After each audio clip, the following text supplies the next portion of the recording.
días, Panamá. Hoy es lunes 13 de febrero. Usted nos ve por Next Canal 21, nos escucha por KW Continente.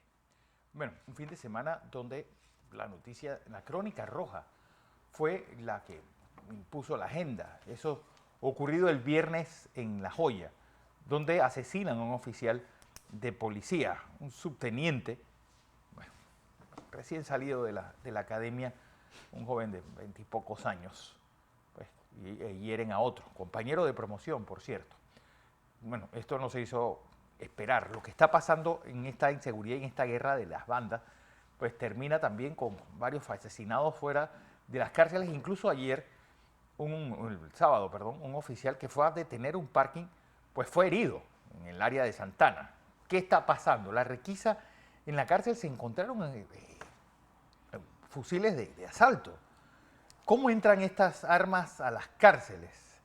Todo en un fin de semana donde pues sigue la política calentando motores. Alianza, como ven, el partido de José Muñoz renovó su directiva. También ayer se realizó un acto de recordación del natalicio de Omar Torrijos, encabezado por Alma Montenegro de Fletcher. Un día también en el que, un fin de semana donde, pues, ¿qué son estos objetos voladores no identificados?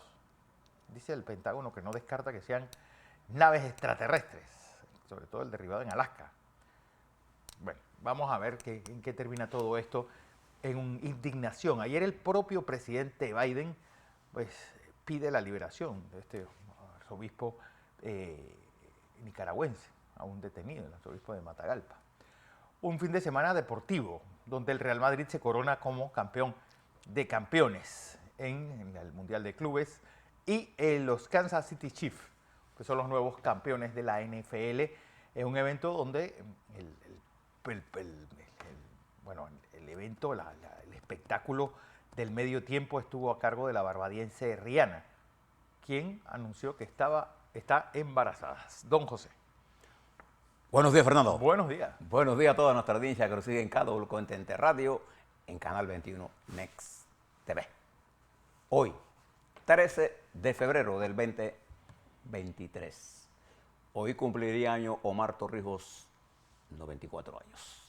De él le hablo en el siguiente segmento, pero un recuerdo al dirigente eterno para nosotros. Oye, 28.000 fallecidos ya el terremoto de Turquía. No, va subiendo. Sí. En este momento, Fernando, usted puede decir cualquier cifra entre 27.000 y 36.000. Wow. La última cifra que yo tengo es 37.000 de cadáveres que han sido sacados de los escombros. Los organismos internacionales que operan, decenas de países han enviado apoyo, particularmente a Turquía, porque es muy difícil llegar a Siria. Bueno, los israelíes que estaban en Siria se retiraron debido a amenazas contra Sí, por eso, es muy difícil por varias razones. Primero, hay dos zonas afectadas, ¿no? Y las dos zonas están controladas, una por el gobierno y otra por la guerrilla.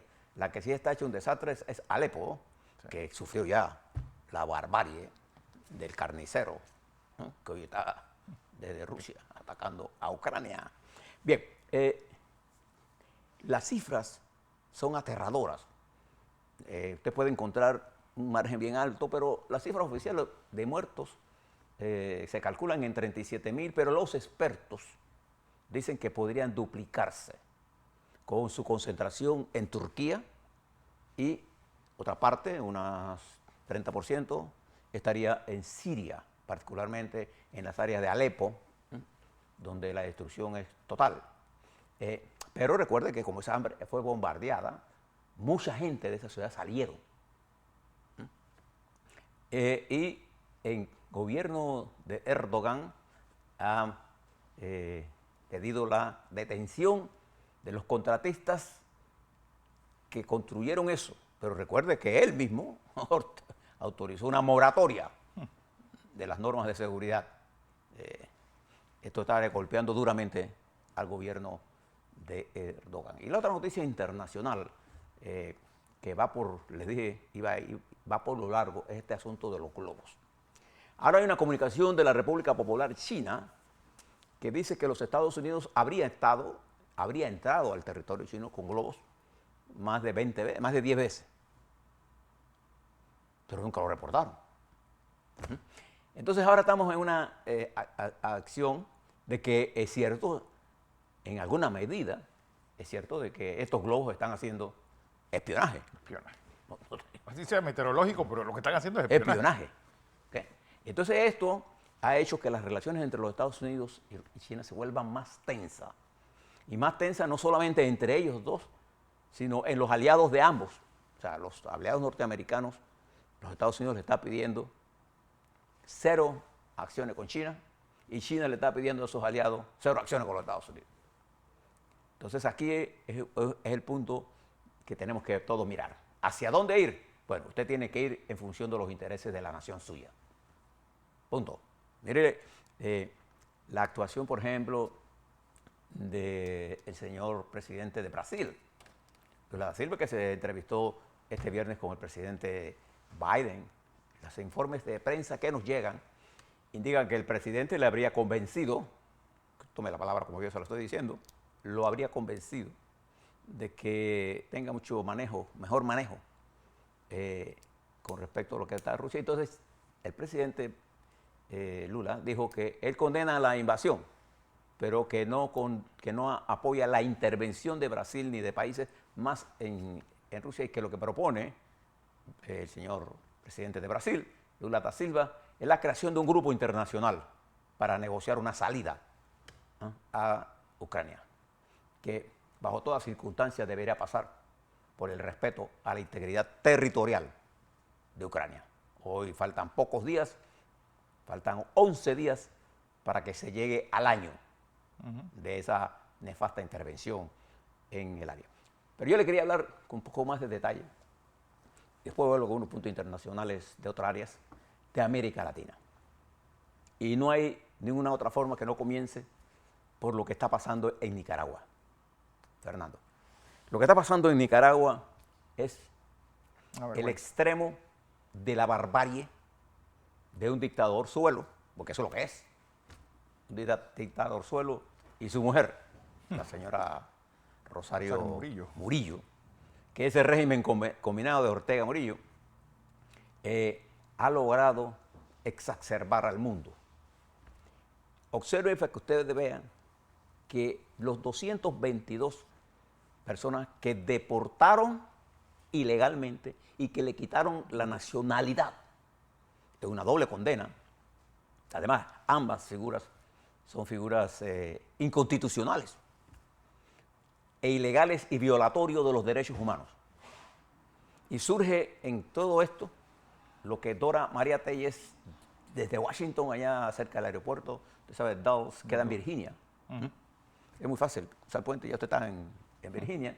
Dulles queda en Virginia, y en un hotel de Westin, cerca del aeropuerto, Dora María Tellez es entrevistada y dice que el cardenal, perdón, él no es cardenal, él es Monseñor Rolando Álvarez, se convertirá en la peor pesadilla de los Ortega Murillo.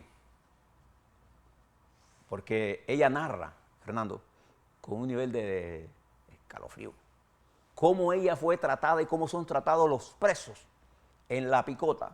Ella fue encerrada en una habitación sin luz, con apenas un bombillo que podía solo verse las manos. No podía hablar con nadie, ella, la mujer, estaba solo podía moverse para hacer sus necesidades y dar la vuelta en la cárcel. Y dice que ella pudo soportar esto por su vida en la clandestinidad. Pero otros no. Y ha dejado secuelas en muchas de ellas.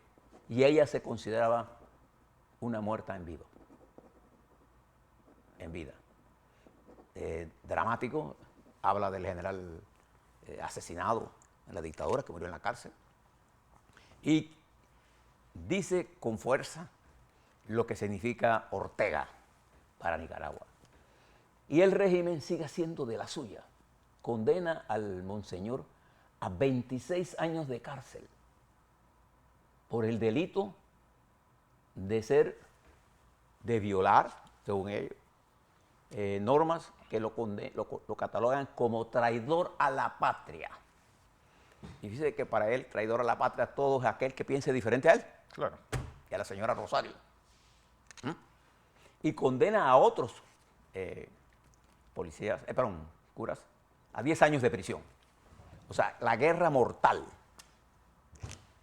de la hechicera, porque es una hechicera, Sí, sí. no se engañen, no estoy dicho nada, que todo el mundo en Nicaragua, ¿usted la ve como viste?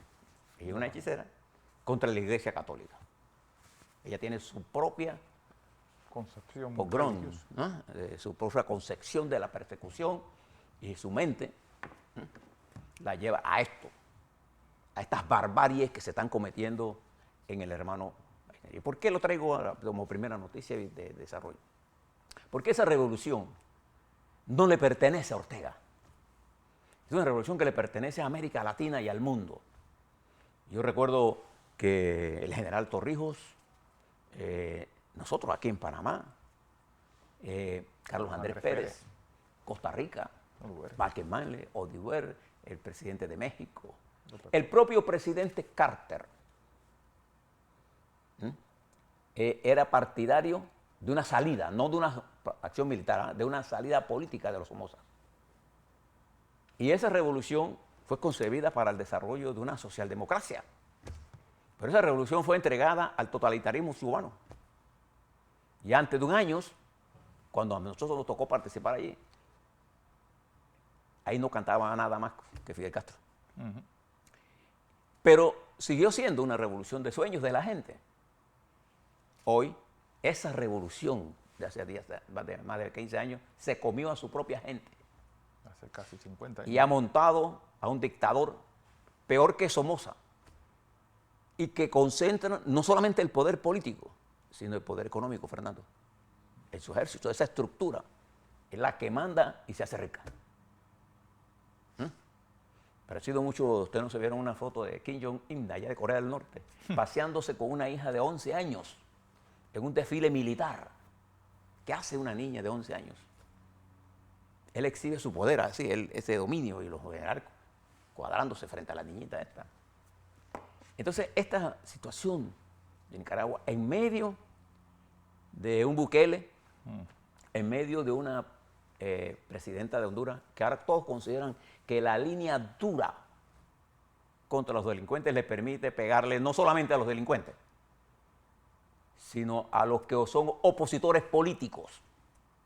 Y por miles, Bukele los encierra. Y algo muy parecido está haciendo la señora esta y el señor este que debe salir en los próximos meses, y el de Guatemala, Gimatei, que quiere meter la pena de muerte. Bueno, en Guatemala la pena de muerte existe. Para los indígenas. Para los pobres. Para los pobres, los matan.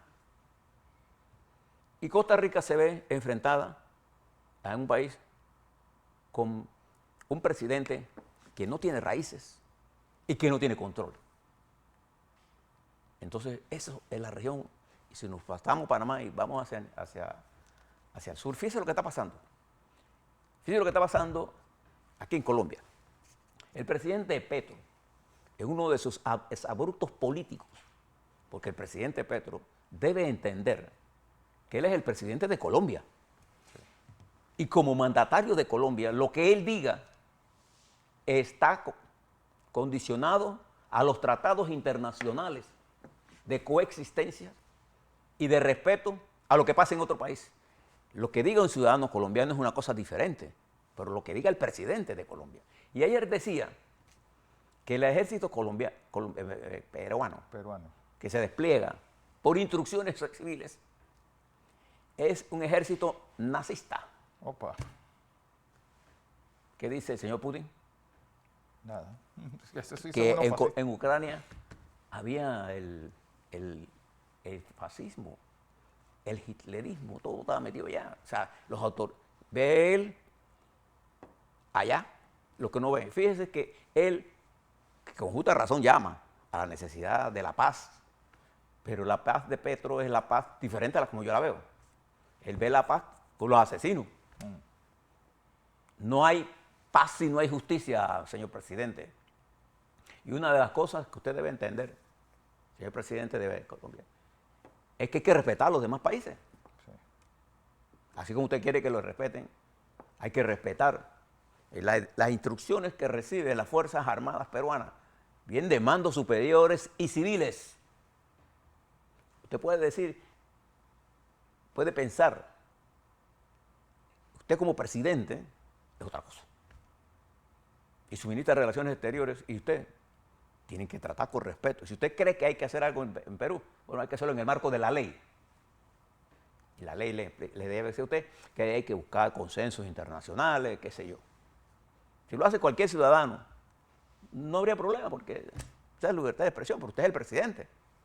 Usted está amparado bajo la Constitución como su mandatario. Usted define la política exterior en el marco del respeto a los tratados internacionales, de protocolos que hay. Pero usted después no pida que no intervengan en su país. Y él se reunió con unos senadores en la Casa de Nariño, el presidente de Colombia, y los senadores le plantearon a él, por lo que sale en los medios de comunicación, que tuviera cuidado con el manejo con China. Sí. Yo pienso que los senadores de Estados Unidos, al darle ese consejo a él, pueden hacerlo. Sí. Pero hicieron, eso no lo hace el presidente de los Estados Unidos. Puede que se lo diga en privado. Bueno, se lo dijo a Lula. Bien. Fíjese esto, y fíjese ahora si usted se mueve hacia Perú, que es el objeto de la... En Perú está ocurriendo una situación en la que la solución política, como yo le decía el viernes, pasa por la señora presidenta. Porque las fuerzas políticas están pidiendo un adelanto de elecciones. Y ese adelanto de elecciones es lo que necesita usted para poner en calma y comenzar un juego nuevo de entendimiento político en Perú. Y es urgente, antes que eso parece hacer una masacre más de lo que ya es. Siguen las movilizaciones, sigue la huelga. Se mueve usted a Ecuador. El presidente de Ecuador ha quedado atrapado en una acción de gobierno y él está manejando el gobierno como si fuera el Banco de Guayaquil, con su gente. Y los gobiernos son mucho más que eso. Los gobiernos se manejan con diferentes personas, aunque piensen diferente a usted. Porque usted lo que necesita es un reflejo de la sociedad. Usted no necesita un espejo de lo que usted está diciendo. Porque usted, los que saben de política saben que el arte de gobernar es el de interpretar correctamente lo que el pueblo quiera y la correlación de fuerzas que yo tenga para impulsar los cambios que haya madurado y los que yo tenga capacidad de hacer. Ecuador, que comenzó, Fernando, con el control de departamentos por el crimen organizado, que comenzaron con asesinatos pequeños en las cárceles y terminaron por genocidios en las cárceles. Observe lo que pasó en Panamá el viernes, en La Joyita, o en La Joya, La Joyita, ¿no? La Joya. En los pabellones 2, 5 y... 3 y 4. ¿Cómo entró esas armas? ¿Por qué se produce esto? ¿Cómo el crimen organizado ha entrado? Fíjese que yo hablo del crimen organizado, no estoy hablando de una clase de crimen. Porque el narcotráfico es una parte del crimen organizado. ¿Cómo entraron esas armas? En Ecuador comenzó así. Y el crimen organizado, y particularmente ahora el narcotráfico, comenzó ganando espacios. Comenzó conquistando territorios. Se armó y tiene recursos. Entonces, los factores permanentes de la guerra están en Ecuador. Territorio, arma, plata. Eso es el poder que usted necesita para retar al otro poder. Y ese poder y esas armas llegan a los organismos de base para enfrentar ilegalmente a un gobierno con visas de legalidad, el movimiento. Entonces el señor Petro no condena la violencia. Yo condeno la violencia donde venga. La violencia y la anarquía solo favorece a los que tienen extremismos, cualquiera que sea. El diálogo, la discusión política, es lo que favorece la democracia. Observe que tenemos dos países. Mire, Ecuador tiene a Perú.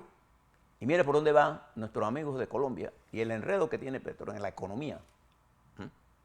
Sin hablar de todo Venezuela. Venezuela, que es un desastre. Un desastre. Si usted se mueve un poquito hacia Bolivia, que está en el umbral de este desarrollo, con oposición expresa, y usted se mueve hacia Chile, con alta inflación, con un problema serio, y se ve la gran tarea que tiene Lula, no solamente los 33 millones de gente con hambre, no solamente la liquidación de una parte de la Amazonas, sino la dirección económica, ese intento de Petro y de él, de querer dirigir las empresas estatales y las que ya están privatizadas con decretos dando controles de precio. Es un mal camino. Y Lula se enfrenta ahora al Banco Central, que para controlar la inflación necesita la libertad que tiene el Banco de la Reserva Federal de los Estados Unidos. No consulta a Biden para ninguna de las decisiones que toma, porque es autónomo, igual que el Banco Central Europeo, igual que el Banco japonés. Entonces nos enfrentamos a una situación bien complicada en nuestra región, bien complicada en los Estados Unidos, porque toda esta guerra global nos está llegando al desarrollo de conflictos en Europa. Fíjese la situación de Inglaterra. Ayer en las elecciones locales de Alemania, el canciller Scholz perdió Berlín. La mayoría sigue siendo de la coalición de él, pero el Partido Socialdemócrata perdió estrepitosamente en Berlín. Mire lo que está pasando en China. Y mire, el aumento de la tensión entre los Estados Unidos y China está llevando a políticas de ambas naciones de enfrentamientos y de aumento de las tensiones, mientras Putin se enfrenta a su primer año de intervención militar con serias deficiencias en su ejército, con serias deficiencias visibles ahora que tiene la cadena de corrupción absoluta que tiene ese país, con una dependencia a la monoexportación de petróleo y gas. Y él ahora anda peleando mercados y anda amenazando a estados pequeños como Moldavia, como todos los estados bálticos. Moldavia, ¿sí? Y ya provocó la renuncia de la presidenta. Entonces nos enfrentamos a la amenaza de quienes dictatorialmente quieren imponer boicot frente a una guerra injusta. Entonces, ¿qué tenemos que hacer? Trabajar por la paz, trabajar por el entendimiento, trabajar por la distensión. Nunca como ahora, en un mundo globalizado, en una África azotada, en un Mediano Oriente lleno de conflictos militares y de pobreza. Usted quiere mirar, mire Siria, mire Irak, mire a Pakistán, que tiene un apagón gigantesco, igual que lo tiene Sudáfrica. Mire lo que está ocurriendo en el Pacífico Sur, que tiene que ver con nosotros. Y entonces, cuando usted mira todas esas cosas, usted debe pensar, Fernando, ¿cómo eso influye en nosotros? Le digo algunas cosas. La carga por el canal todavía no se resiente tanto, pero ya comienzan los primeros meses a tener, los de fin de año, y a tener impacto, porque las cargas se están desviando. El canal no es una cosa que por ley tenemos que pasar por aquí. No, la gente busca. Entonces nosotros tenemos que mirar este conflicto, porque además crea un nivel de oportunidad. ¿Para dónde está yendo el capital de Sudamérica en este momento, Fernando? Yendo para Panamá. Pero no invierte. ¿Por qué no invierte? Por las falencias que tiene la seguridad jurídica. Y nosotros necesitamos generar miles de empleos en este país para llevar un nivel de sosiego. Para hacer eso, nosotros debemos entender la dinámica internacional. Una de las cosas que aprendió Omar Torrijos en la lucha por el Canal de Panamá, y aprendimos todos, fue a ver el factor internacional como un factor fundamental de la lucha anticolonial y entender hasta dónde podíamos llegar. Y llegamos hasta esa meta. Muchos muchachos de nosotros no conocen que en eso que se llama el Causeway operaban bases militares que nosotros no podíamos entrar. Bueno, estaba la Santa Bárbara del Canal, es decir, la última isla era un Howard, depósito de dinamita. ese complejo que usted ve que es nuestro, eso era una base militar aérea en Clayton. Y te hablaban y te juzgaban en inglés con leyes extranjeras. Nadie le ha enseñado eso a nuestros muchachos jóvenes. Queremos ser torrijistas, o intentamos ser torrijistas algunos, sin hacer la enseñanza de los principios a la vuelta, déjeme hablarle un poco de ese Manuel Torrijos, explicarle un poco sobre lo que está pasando en la dinámica electoral. Observe que la confrontación está en nombres, no está en propuestas. Y eso es peligroso. Y eso es muy peligroso.